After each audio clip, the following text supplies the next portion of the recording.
जय जगन्नाथ सांग मैंने मु स्मृति स्वागत आपको स्वागत करुच्ची आम चैनल वर्ल्ड इन ओडिया रे। तो आज आलोचनार विषय वस्तु हूँ युक्तराष्ट्र अमेरिका और रूसिया एमाने परस्पर शत्रु कहीं एवं एमाने शत्रु केबेठु हेलणी एवं कहीं हेले से विषय आज आम ये आलोचना करवा। तो यही दुई देश मध्य वर्तमान संपर्क विषय जानवा हेले आमको आंकर अतीत बा आंकर हिस्ट्री को जाना पड़ो। या हिस्ट्री रे एमाने सब कौ भाया देश रही आज कहीं परस्पर विरोधी से आमको या इतिहास आलोचना करा पड़ो।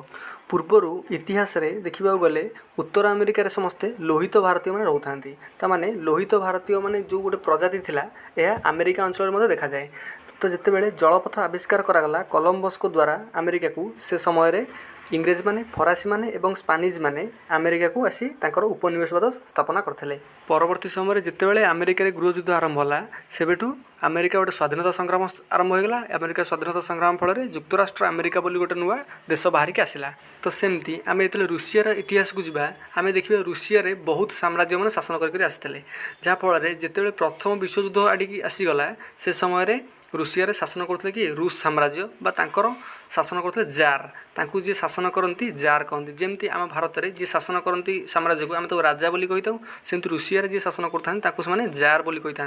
तो से समय प्रथम विश्वयुद्ध समय बेलू से रूसिया रे जार निकोलास बोली जन राजा शासन करते। प्रथम विश्वयुद्ध पूर्व अमेरिका एवं रूसिया मध्य कौन भी संपर्क नाला माने मिलिटारिली बा डिप्लोमेटिकली कौन भी संपर्क अमेरिका सहित रूसियार नाला। जितेबाला प्रथम विश्वयुद्ध आरंभ होगा 1914 रु 1918 भितर से समय कौन है ना रूसिया एवं जर्मानी यांक भितर जो युद्ध चला प्रथम विश्वयुद्ध से समय कौन होगा ना अमेरिका निरपेक्ष रही जाता। तो जितेबाला प्रथम विश्वयुद्धर अंत घटला से यूरोपीय जो सब देश गुड़िक रहिले से सब बहुत क्षयक्षति होते कारण से परस्पर मध्य युद्ध को लेकिन बहुत निजक क्षतिग्रस्त कराइले। किंतु जेहेतु अमेरिका निरपेक्ष रही जाता से समय अमेरिका को कौन भी क्षयक्षति हो नाला जहाँ फलस्वरूप यूरोप रे थिबा देश रूसिया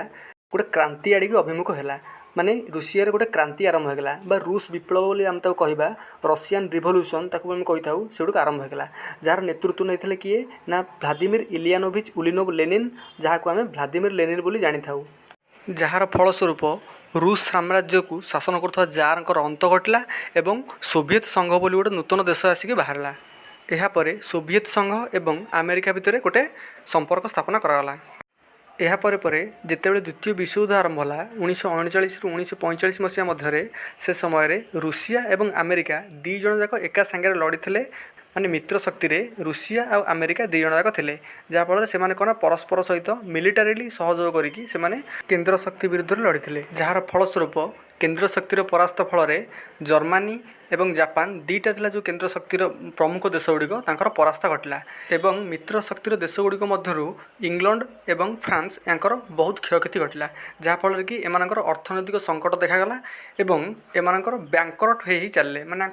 जो थिला पैसा करेन्सीटा से गुड़ कौन तलु तलु खसवाक लगला तार मूल्यटा डिभालुएसन होगा। तो यही मित्र शक्ति भितर एभली दुई देश बंची जो देश मानकर भूमि में केबे युद्ध हो नाला किंतु सेमाने से युद्धर अंतर्भुक्त थे बा द्वितीय विश्वयुद्धर अंतर्भुक्त थे से दुईटी देश है सोवियत संघ एवं अमेरिका। यही दुईटाक देशर कौन भी क्षयक्षति घटी नाला जहाँ फलस्वरूप यही दुईटा शक्ति दिजण कौन नूतन गोटे गोटे विश्व को परिचालन करने बाहर के आसिले। यही दुई देश निजर आधिपत्य गारिमा एवं निजर शक्ति को देखा जाइए निज निज भितर गोटे युद्ध आरंभ करते जार नाम था शीतल युद्ध जार फलस्वरूप विश्व परमाणु बोमा देखला बा परमाणु बोमार गोटे प्रकार आविष्कार है एवं जहाँद्वारा कि सेमानक मध्य गोटे दौड़ चलला जे कौन ना विश्व में आमे आमर अधिपत्य देखापी आमे अधिक परमाणु बोमा प्रोड्यूस करूँ बा आमे अधिक परमाणु बोमा आविष्कार करूँ। तो से भर रेस चलला गोटे प्रकार दौड़ चलला जे परमाणु बोमा क्या पाखे अधिक अच्छी तो अन्य मानू देखापी निज निज भितर से शीतल युद्ध कर चलले।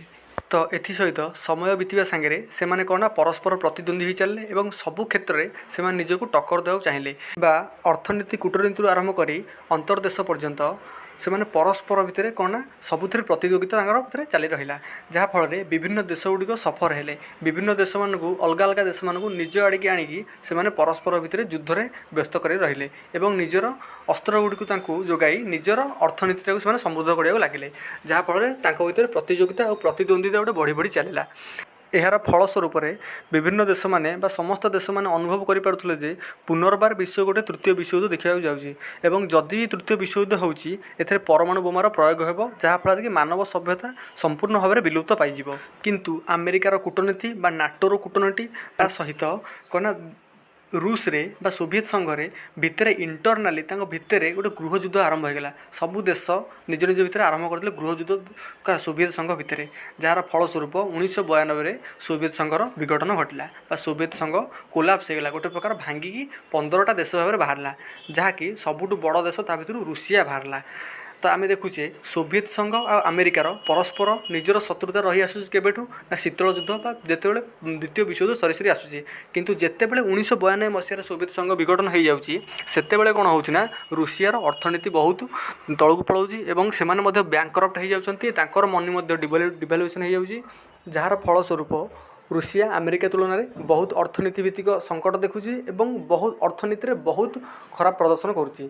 ଏବଂ ରୁଷିଆର ଏଭଳି ପରିସ୍ଥିତିରେ ଆମେରିକାମାନେ ମଧ୍ୟ ଖୁସି ଥିଲେ, କାହିଁକି ନା ତାଙ୍କର ବହୁ ବର୍ଷର ପ୍ରତିଦ୍ୱନ୍ଦ୍ୱୀ ସେ ନିଜ ନିଜ ଭିତରେ ଡିଷ୍ଟର୍ବ ହୋଇକି ନିଜ ନିଜ ଭିତରେ ଯୁଦ୍ଧ କରିକି ସେମାନେ କ'ଣ ନା ପରସ୍ପରକୁ ବିଘଟନ କରାଇଛନ୍ତି। କିନ୍ତୁ ଯେବେଠୁ ପୁଟିନ ରୁଷିଆର ରାଷ୍ଟ୍ରଭାର ବା ଶାସନଭାର ଗ୍ରହଣ କରିଛନ୍ତି ସେବେଠୁ ସେ କ'ଣ ନା ଆମେରିକାର ପ୍ରତିଟି ପଦକ୍ଷେପର ବିରୁଦ୍ଧରେ ଯାଇକି ନିଜେ ଏକ ସ୍ୱତନ୍ତ୍ର ମତ ଦେଉଛନ୍ତି, ଯାହାର ଫଳସ୍ୱରୂପ ସେ ପୁନର୍ବାର ଆମେରିକାକୁ ନିଜର ପ୍ରତିଦ୍ୱନ୍ଦ୍ୱୀ ଭାବରେ ଦେଖାଇଛନ୍ତି ଏବଂ ଆମେରିକାକୁ ଜଣାଇଛନ୍ତି ଯେ ଆମେ ଯେମିତି ସୋଭିଏତ ସଂଘ ତୁମର ଗୋଟେ ଶତ୍ରୁ ଥିଲା ସେମିତି ଆଜିର ରୁଷିଆ ମଧ୍ୟ ଆଜି ତୁମର ଶତ୍ରୁ ହେଇକି ଅଛି, କାହିଁକିନା ରୁଷିଆ ନିଜର ଟେରିଟୋରିଆଲ ଇଣ୍ଟିଗ୍ରିଟିକୁ ସବୁବେଳେ ସୁରକ୍ଷା ଦେବ ବା ରୁଷିଆ ନିଜର